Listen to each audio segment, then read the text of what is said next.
السلام علیکم۔ سعودی عرب کی تازہ ترین خبروں کے ساتھ میں ہوں وسیم۔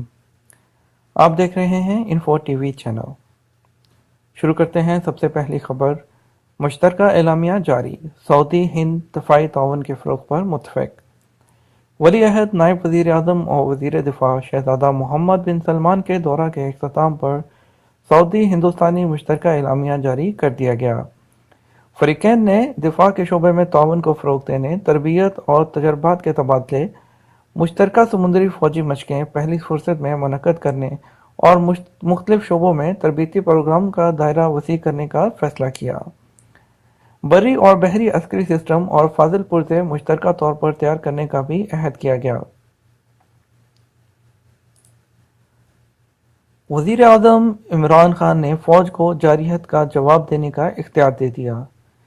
وزیر اعظم عمران خان کی زیر صدارت قومی سلامتی کمیٹی کے اجلاس میں ملک کی داخلی اور خارجی سلامتی کی صورتحال کا جائزہ لیا گیا۔ اجلاس میں وزیر خزانہ اسد عمر، وزیر دفاع پرویز خٹک، وزیر خارجہ شاہ محمود قریشی، وزیر مملکت برائے داخلہ، تینوں مسلح افواج کے سربراہان، حساس اداروں کے سربراہان اور دیگر حکام شریک ہوئے۔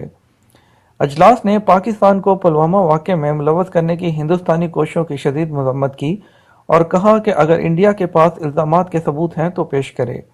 عمران خان نے کہا کہ یہ نیا پاکستان ہے، عوام کو بتا دینا چاہتے ہیں کہ ریاست ان کے تحفظ کے قابل ہے۔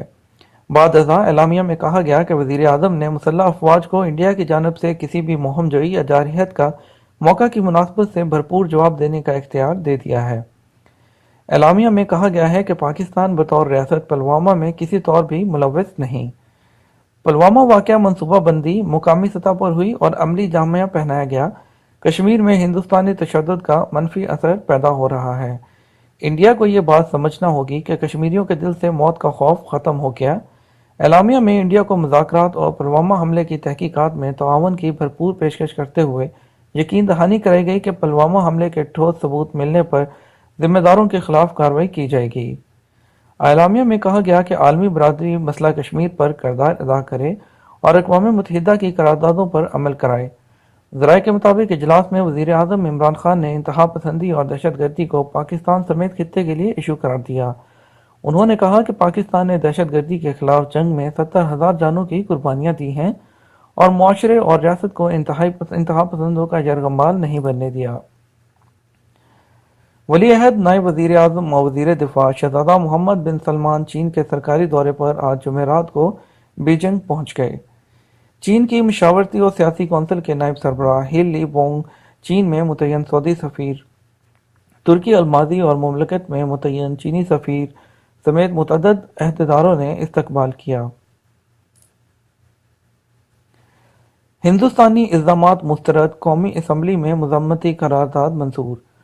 قومی اسمبلی نے کشمیر کے علاقے پلوامہ واقعہ پر ہندوستان کی جانب سے پاکستان پر لگائے گئے الزامات کو مسترد کرتے ہوئے ہندوستانی پروپیگنڈا کے خلاف قرارداد متفقہ طور پر منظور کر لی۔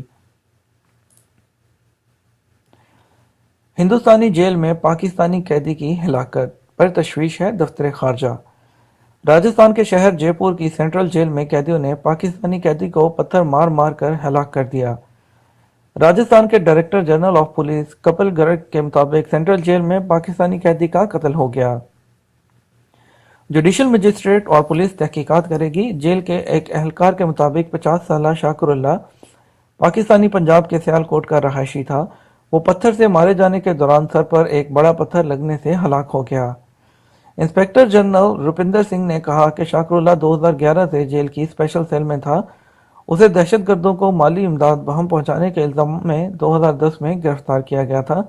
2017 میں اسے عمر قید کی سزا سنائی گئی تھی۔ سعودی عرب نے پاکستان کا حج کوٹہ بڑھا کر 2 لاکھ کر دیا۔ سعودی عرب نے پاکستان حجاج کا کوٹہ بڑھا کر 2 لاکھ کر دیا۔ وزیر خارجہ شاہ محمود قریشی نے پاکستانی حجاج کرام کا کوٹہ 2 لاکھ کرنے کی تصدیق کرتے ہوئے کہا کہ پاکستان سعودی ولی عہد شہزادہ محمد بن سلمان کا تہہ دل سے مشکور ہے۔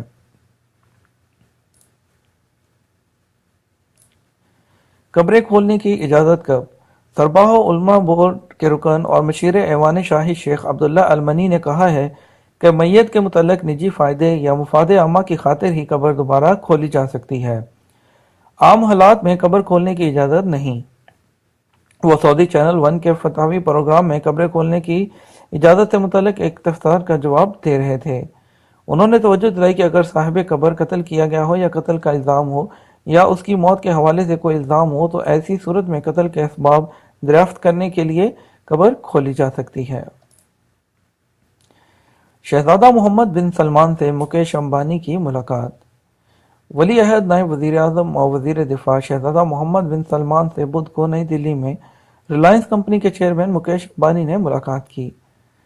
ٹیکنالوجی اور مواصلات کے شعبوں میں اپنے گروپ کی جملہ شاخوں کے حوالے سے سرمایہ کاری کے مواقع کا جائزہ لیا گیا۔ 6 ممالک کے لیے ویزوں کے اسٹیکر ختم۔ وزارت حج اور عمرہ نے اعلان کیا ہے کہ امسال 6 ممالک پاکستان، اردن، مراکش، الجزائر، کینیا اور فرانس سے حج اور عمرہ پر آنے والوں کے پاسپورٹ میں ویزے کے اسٹیکر نہیں لگائے جائیں گے۔ گزشتہ برس بعض ممالک کے حجاج و معتمرین کے حوالے سے اس کا تجربہ کیا گیا تھا، کامیاب رہا تھا۔ سعودیوں کے نام سے کاروبار کرنے والے 5 غیر ملکی گرفتار۔ سعودی وزارت تجارت و سرمایہ کاری کے ترجمان عبدالرحمن الحسین نے کہا ہے کہ سعودیوں کے نام سے اپنا کاروبار کرنے والے 5 غیر ملکیوں کو گرفتار کر کے پبلک پروسیکیوشن کے حوالے کر دیا گیا۔ کفیل کے ساتھ قانونی چارہ مکمل کی جا رہی ہے۔ کھارے پانی کو استعمال کے قابل بنانے والے ادارے کو Guinness book of world record کی طرف سے 2 سرٹیفکیٹ جاری کر دیے گئے۔ ریکارڈ کارکردگی پر جاری کیے گئے۔ وزیر ماحولیات و پانی وزارت عبدالرحمن الفضلی نے آبی ادارے کو گورنر علی الحازمی کی موجودگی میں سرٹیفکیٹ وصول کیے۔ یہ تھی ہماری آج کی تازہ ترین خبریں۔ اس طرح کی مزید خبروں کے لیے ہمارے چینل کو سبسکرائب کر لیجئے، بیل آئیکن کو پریس کر لیجئے تاکہ آپ تک ٹائملی نوٹیفیکیشن پہنچ سکے۔ ویڈیو کو لائک اور شیئر کرنا مت بھولیے گا۔ Thank you for watching info T V channel.